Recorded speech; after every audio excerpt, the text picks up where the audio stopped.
and it actually was set up in September 2009 with a few objectives. South-South cooperation, which is needed because the development, underdevelopment in terms of the global status requires South-South cooperation, where we can exchange programs and policies between ministries, strategic partnerships and international agencies, networking that is, web-based tools, and the inclusion of ICT, information communications technology, public-private partnerships, intersectoral linkages, and cooperation networks.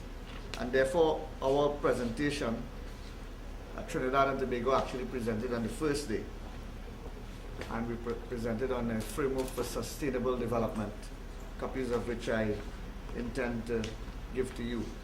We would have shared with them our efforts with regard to the Millennium Development Goal number 1, which is to eradicate extreme hunger and poverty.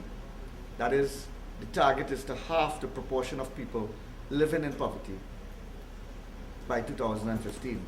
Our national strategic plan is based on the People's Partnership Manifesto. As you know, there are 7 interconnected pillars, and pillar 2 is poverty eradication and social justice. And this is to reduce poverty by 2% per household. Our statistician in the ministry tells us that we have gone way beyond this in the first year because of the programs and policies that have been adopted by the Ministry of the People and Social Development. And indeed, I did address the gathering after the director of the Trinidad and Tobago Conditional Cash Transfer Program, Mr. Inshan Mohammed, who did a very excellent presentation, which copies of which we'll share with you, and was received with great appreciation at this technical consolidation meeting.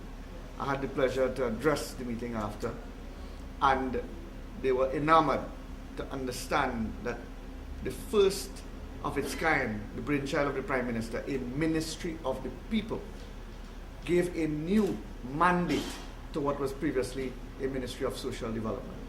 Whereas research, data collection, and analysis of social trends would have been the feature of that ministry, it now became a delivery ministry to the poor and disadvantaged in the society.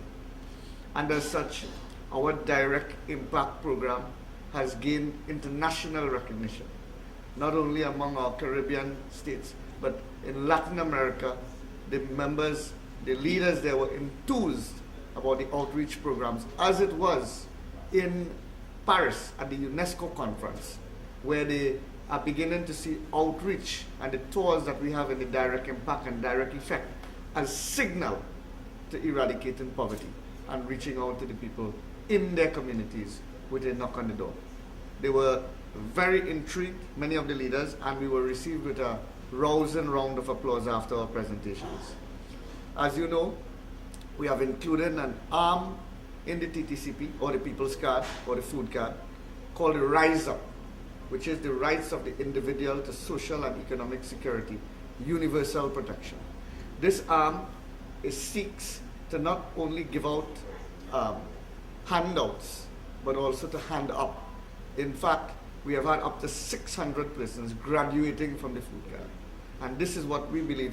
We believe the success is not really in giving more food cards or people's card, but in taking them back and allowing these people to be empowered into a new life, into a life where they now have certificates, where they can find employment, and where they can start sustainable small businesses, and so take care of their families and lift the level of and quality of their lives. And therefore, we are very proud to announce that the measures that we have introduced in Trinidad, and we call them all direct because they are directly affecting the lives of people and affecting the lives of people. Direct impact, which is where we go to the community centers and schools and invite NGOs and community leaders to bring the poor, the elderly, the sick, and the differently abled.